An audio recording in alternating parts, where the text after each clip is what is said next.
me, Mario. And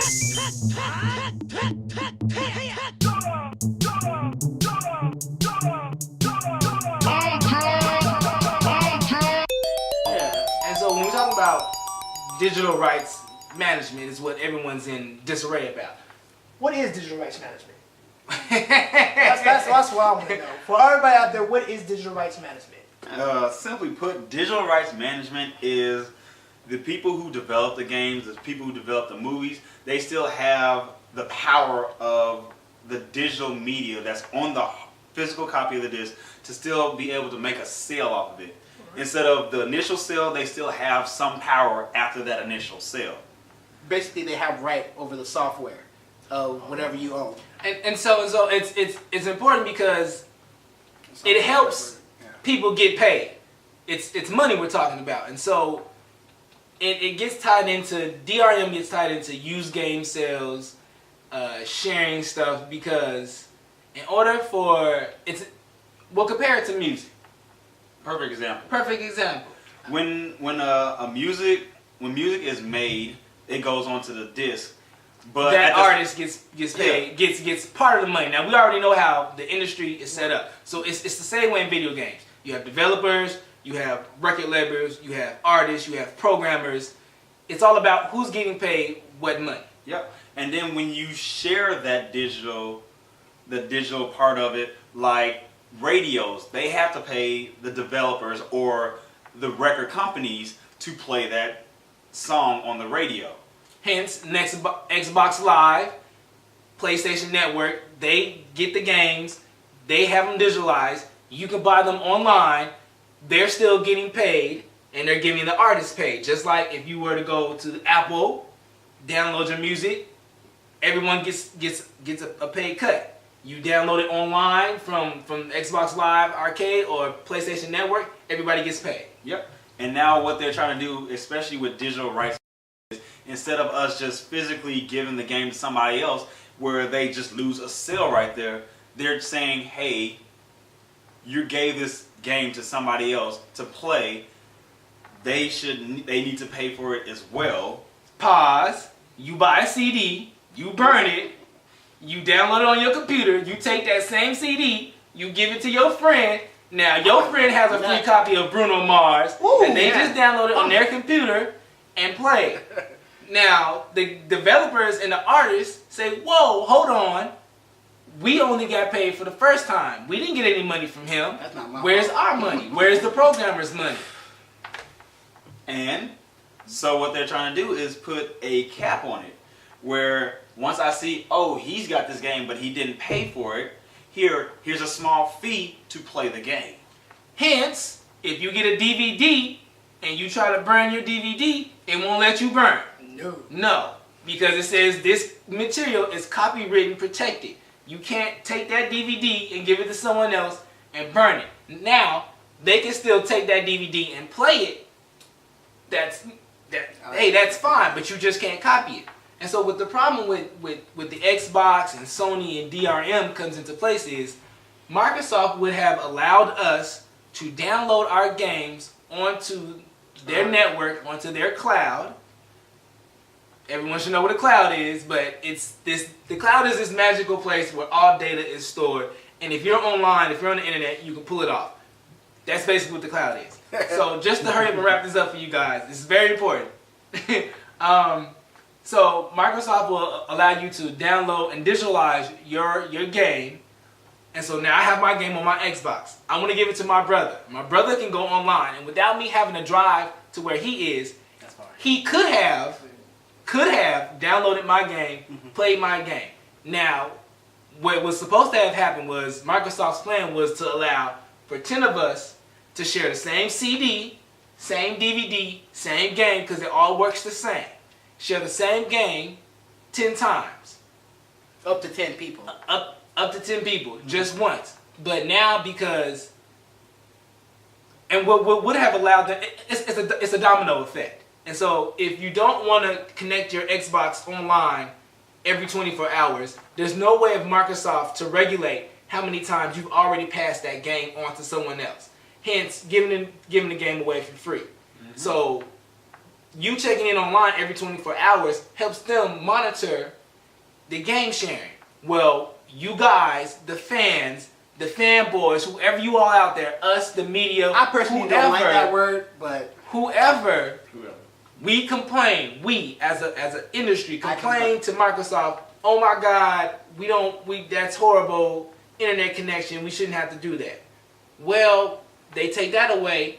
A domino effect starts, and now they have to take away other features because you can no longer connect 24 hours online. And so that's what everyone's a hoop all about. You can also throw in used games in here. That's a whole nother story in and of itself. But digital rights management has been around the industry for a very long time.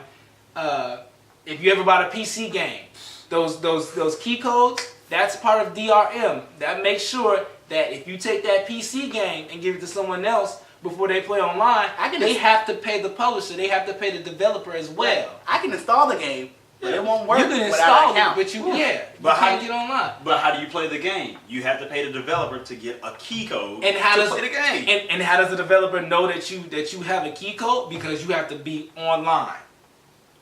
Computers are online, and so for everyone to be upset about connecting 24 hours online, you all must not play on computers because I do get their point because when I'm playing certain games, my connection does drop out, and then something happens, the storm hits, I'm out of the internet for a good hour or two, maybe 3. Depends on your service. I don't know, a lot of people in rural areas, I know a lot of people said that. They don't get good connections. Yeah, and another thing they say, like, just worldwide, everybody doesn't have access to the internet. Like us and Microsoft. There are a lot of statistics that point to internet coverage growing, and so it's growing, but still like a good. I think it said 30% of the world still doesn't have. Or They said America. No, they said 30% of the world still has low or has no access to internet connection. In the United States, it's actually 10% of the United States, which is about 35 million people do not have access to the internet at all. People. That's a lot of people, but when you think about it, 30% of the world doesn't have internet access, it still doesn't seem that bad. But they said they had given out research and they've done reports saying by 2017, 2018, probably a good 90% of the world's going to have internet. But besides the fact, Microsoft said, hey, if you don't have the internet, that's fine. We're going to be making Xbox One games for the Xbox 360. And just play on the 360. And that's another point that we talked about. I don't remember them saying that. I don't remember them. They didn't advertise it very well. They didn't advertise it. Because the way that they made it seem was, here's the Xbox One, the 360 is dead. It's over. And then Sony, and if you remember before the PS3 came out, they said, hey, here's the PS3, but hold on, because the PS2 is still good. They advertised it. I knew for a fact that the PS2 lived for like 3 or 4 years afterwards. The only reason why they were advertising the 360 is because that whole comment with I'm sorry that I forgot his name and forgot what the CEO of Microsoft said. Hey, if you can't play Xbox One, we already have a system for you. The Xbox 360. And I mean, basically, that felt like a slap in the face. It did, and that comment was very smug, and for all intents and purposes, none of us were in the room when he said it. None of us were at the interview. It could have been very well taken out of context. We don't know, but from what we as gamers, as the people who are buying the games, choosing the systems, this is what we read. We feel like, oh, well, that's kind of messed up. Like, that was a smug comment. Like, forget us. And it's funny because Sony doesn't have to do anything. Sony couldn't say nothing else about the PS4, and it would still win day one. It would still win. It would, because now you have people like me who feel like the Xbox One is now a downgraded machine. You have other people who are still confused about what's in, what's not in. You have other people who are just upset because they went back on what they said they were going to do. Microsoft just has a very horrible PR problem right now. But at the same time, you got to keep this in mind. Microsoft doesn't pander towards China and Japan. Microsoft is always and has been geared towards the Americas and right. Western Europe. You're right. You're looking at Great Britain. You're looking at Spain. You're looking at those like right there on the Atlantic Ocean, and more so because we just dominated is the United States, Canada, and Mexico, and parts of South America. That's all Microsoft really try to sell their systems to, because they know over there in China and Japan, Sony reigns supreme. Let's be serious. And so when they did these 24-hour things and that was to help gain ground overseas. It helped to gain ground overseas, but they were just thinking in this region alone. These couple of regions I just said, that they know we have the internet. Yes, we have the TVs and the HDMI right. TVs. You're absolutely right. Let's be They serious. have all of that. You're Yes. absolutely right. You're all right. But I just think the Xbox One was ahead of its time. No. No, actually, no. I think this is true, because if you think about the Xbox One and what they were trying to do, they were kind of following a similar path that Apple does. Apple says the same thing. You can buy everything you want. You can buy all the movies, the songs, the TV shows. Just use our equipment. Use our iPods, and it'll go perfectly fine. Use our Apple computers. Use our iPhones.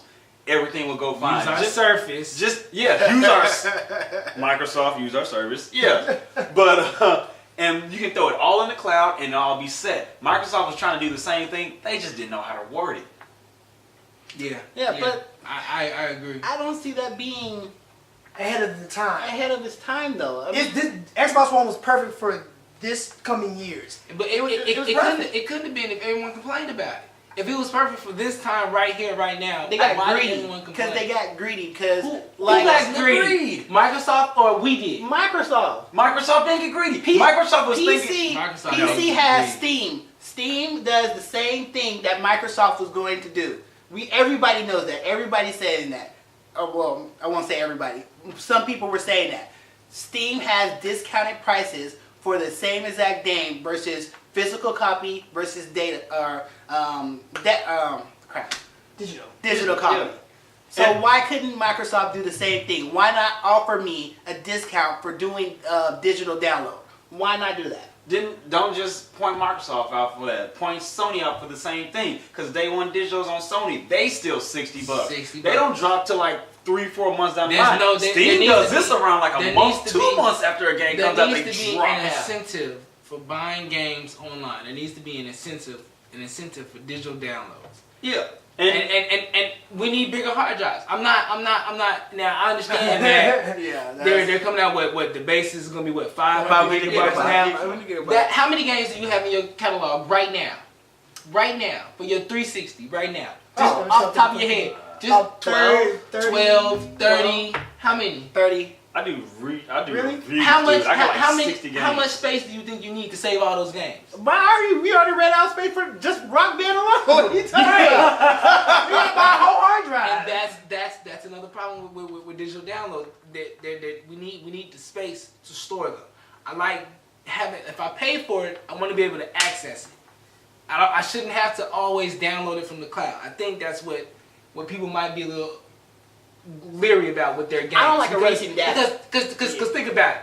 If I spend $10 on a CD and it's a digital download and it's on the cloud or whatever, that's fine. $10, I'm not really in a huff over it. $60. $60. I don't get a book. I don't get a case. $60. I don't got nothing to look at. If it needs to be cheaper. It needs to be cheaper, guys. This has been a very good conversation. Unfortunately, we have now run out of time. We don't run out of time. We just stop. That's our show for today. And remember, there's a gamer in all of us. You just need the right game. C4. And now console. They gave it back. They gave it back from the airport. Yes.